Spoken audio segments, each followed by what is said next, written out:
Здравствуйте. Рад встретиться с вами, очередной раз. Добрый день. Добрый день. С большим праздником, да.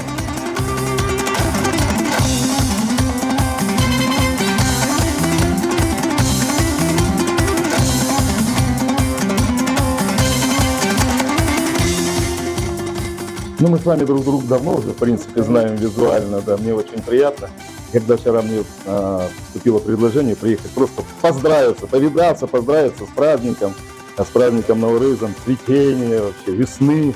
Я с большим удовольствием согласился и однозначно всю информацию, которую я знал о вас, я подтвердил, я еще раз прочитал.